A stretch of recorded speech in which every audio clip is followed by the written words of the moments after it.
I start doing these squat things, and all of a sudden, like, I felt a pop. There was like dark, like almost black blood that just trickled down my leg. So I assume that that's either bloody show or my water just broke, which it wasn't. Like I assumed if it was my water that it was like she was blocking it from coming out anymore. I don't know, it was weird. So I was like, you know what, I'm gonna call the doctor and see what they say. And I called them, wait for their call back, and I like explained what happened, and they're like, all right, well, don't come in until you start having contractions. Well, I felt like I was having contractions, but it felt more like I was getting on my period. It was just weird cramps, and it was a lot, and it was painful, like obviously down below, but like, and I was like, I don't know, like they told me to wait. They told me to wait, so I'm like, oh, I don't want to go in. Like, they told me to wait. Like, I explained what happened. Well, until, like, my husband is telling me, like, you just need to go. You need to go get checked out. They told me to wait. I don't want, you know, to not listen to them because they're the doctor. They know. So, finally, like, my husband got some sleep. He was going to go to work that night. And then something was just like, just go in. Just go in. Like, something bad could happen to this baby. Something bad can happen to you. Just go and get it checked out. Well, I go in, I leave my husband at home. I think this was like at 11 o'clock at night. I leave my husband at home with the kids, and my mother-in-law and my sister-in-law go to the hospital with me. And I'm like joking the whole way there. I'm like, they're going to make fun of me. They're going to, you know, I'm gonna look like an ass. Like, I'm just gonna be one of those moms that goes in and is like, oh, something's wrong. And they're like, oh honey, nothing's wrong. Like, yeah. I go in and I tell them what's going on, and one of the nurses comes in and she's like, so what's going on? I told her, oh, I'm having some bleeding. She's like, are you still bleeding? And I was like, no, I want to get checked out. And she's like, oh, okay. Like, she treated me like I was just being one of those dramatic moms. Like, she had this attitude. Like, she wasn't being mean to me, but you could just tell she had this attitude. So they take me into triage. And, you know, they check my cervix and everything, and then, you know, they're like, oh, the bleeding stopped. And then they check my blood pressure, and I'm trying to remember what my blood pressure was, but it was like, I'm gonna take a wild guess. I think it was like 190 over 110, maybe 190 over 110. It was something around there. It was high. They even went in and they got another machine just to make sure. What are you doing? What are you doing? You don't have to cry. They got another machine to make sure that there was nothing wrong with their other one, and sure enough, like, my blood pressure was up there. I don't remember what they said. It was in the stroke range or the seizure range or whatever, but it was not good. I was at risk for a lot of bad things to happen, and so was Addison.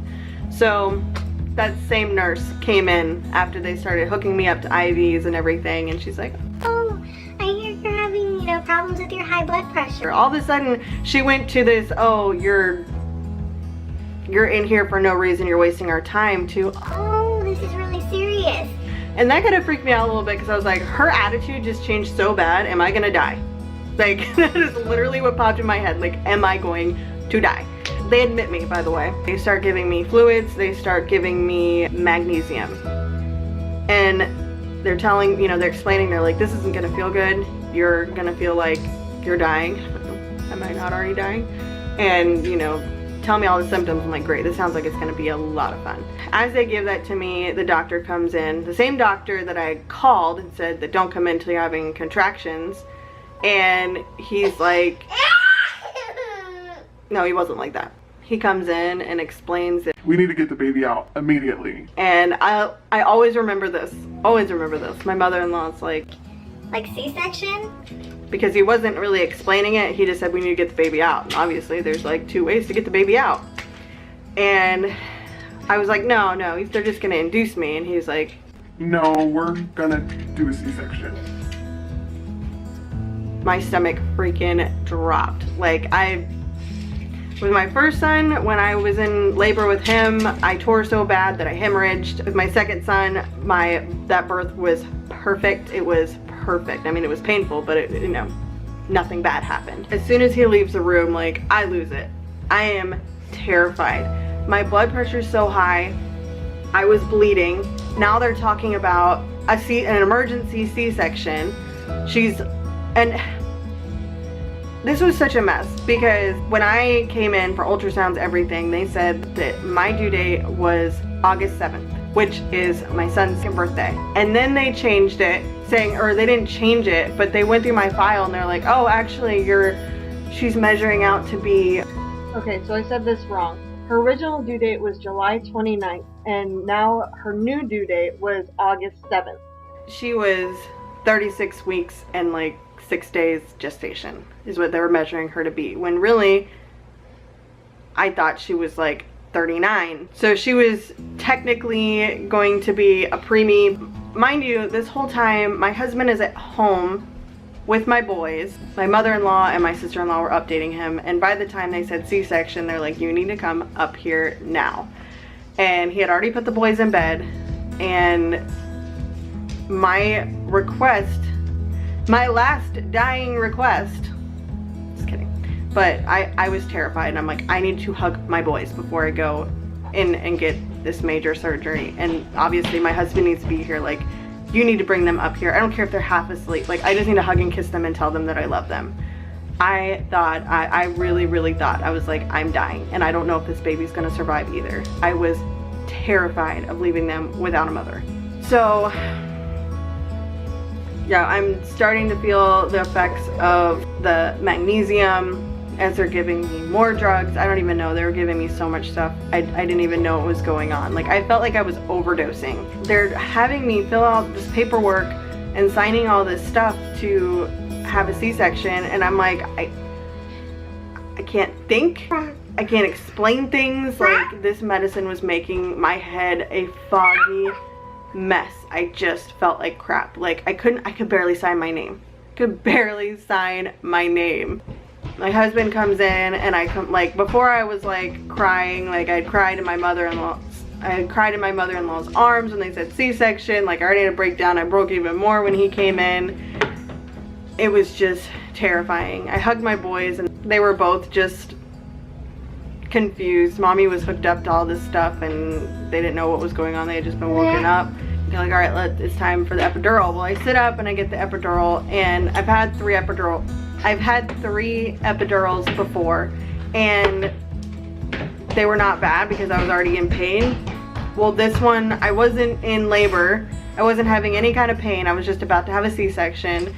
It hurt. Like, oh my gosh. They poked me with the anesthetic, and that, you know, stung like normal. But then, like, once they, like, there wasn't even any time to really let that sit in and numb me, and they just like jabbed the huge freaking needle. And this isn't to scare anybody, because like, I love epidurals. I'm not gonna lie, I love epidurals. I blacked out with my son, my first son, when I was giving birth to him every time I had a contraction, so I needed I needed the epidural anyway because I was having a C-section. He jabs me with the big needle to, you know, stick the medicine in my back and everything, and I jumped. Like, it hurt. I couldn't help it. I know you're not supposed to move, but yeah, it ended up all of a sudden, I'm like, I feel pressure in my head, and I don't know if that was because of that or anything else, but I'm like, great, there's something else going wrong. Like, everything's going wrong. I'm gonna freaking die. What kept popping in my head, I'm like, this is how it ends.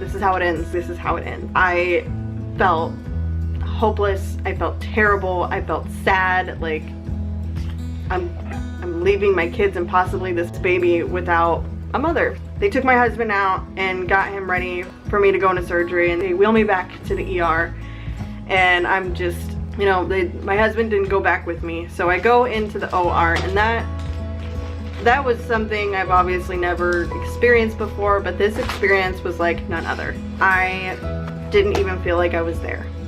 I don't know if anybody else has been through an emergency C-section before, but they just treat you like you're not even there. And I guess it's probably for the best because they're concentrating, they're doing their job, whatever, but I'm just like looking at all these people and they're like not looking at me. I'm like, it's almost like an out-of-body experience. But yeah, they lay me back and my anesthesiologist was amazing. He calmed me down. I was crying, I was sad, it scared thousands of emotions at one time, but I'm trying to keep as positive as possible because I'm like, I'm about to meet my baby. I'm about to find out whether I have a boy or I have a girl, and I'm hoping that this all turns out okay. Panicking because I know that I'm laying on a table and I'm awake and they're about to cut me open while I'm awake and take this baby out of me, and I'm thinking I'm gonna bleed out, I'm gonna do this, like there's so many things that are going through my head, like this is not going to turn out good at all. Like I don't think I'm gonna make it. My husband comes back and he sits down and he holds my hand and they ask me like, did you feel this? Did you feel that? And I'm like, no, I didn't feel anything. And they're like, all right, because he just like pinched you really hard and we're gonna get started. And they told me it's from the time they start, it's gonna take about 2 minutes or something, and then your baby will be here. I'm like, okay, like I'm gonna concentrate on that. My baby's about to be here. My baby is about to be here. I'm gonna be able to meet him or her, and that's what I have to look forward to. So they start, and you know, I feel them doing all this stuff to my stomach, and it felt really, really weird. They're like, all right, you're gonna feel a lot of pressure.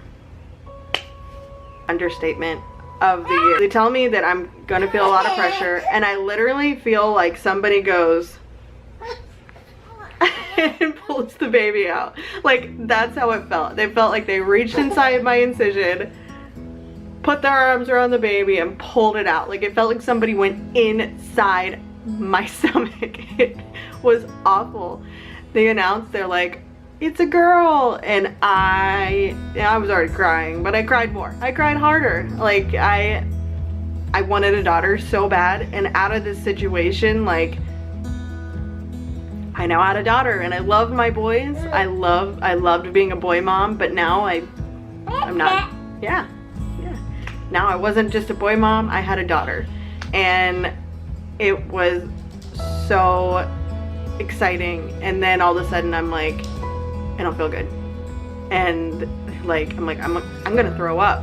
And like, how am I gonna throw up? Because your arms are strapped to the table, you're on your back, your stomach is cut open, it's almost like your insides are hanging out. It probably wasn't even that bad, but I'm like, what's gonna happen when I throw up? And so like all right, well, put your head to the side, and I put my head to the side and I'm throwing up. I remember him asking, he's like, are you done? I'm like, no. Like, it was the worst way to throw up. He told me, he's like, after I was done throwing up, he gave me some medicine, and he's like, your blood pressure just bottomed out. and I was like, first I had really, really high blood pressure, and then my blood pressure bottomed out.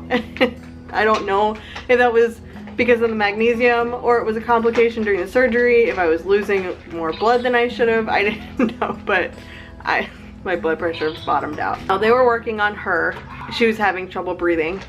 She was breathing, but she wasn't doing as well as she should have. But also, when your baby comes out of the birth canal, it's squeezing out all that fluid out of their lungs and everything. So when they're just taken out of the womb, it just makes it a little bit harder. Like, all right, Well, we're gonna have to take her up to the NICU. they showed me her. I wanted to hold her so bad. I looked at her and she was so tiny, so tiny. Both of my boys were 8 pounds when they were born. She was so tiny. So they take her up. My husband, I think, went with her. Yeah, my husband went with her. You know, they're putting me back together again, and I'm like, I'm starting to feel better-ish. I'm like, that's over, I survived it. After all that, they wheeled me to post-op, where I had to stay for like, I don't even know, I felt like forever. After, you know, she was out and everything. They don't normally do this, but since I was the only one in there, they let my boys come back and say bye to me. After they did post-op and everything seemed okay, they brought me back to my old room.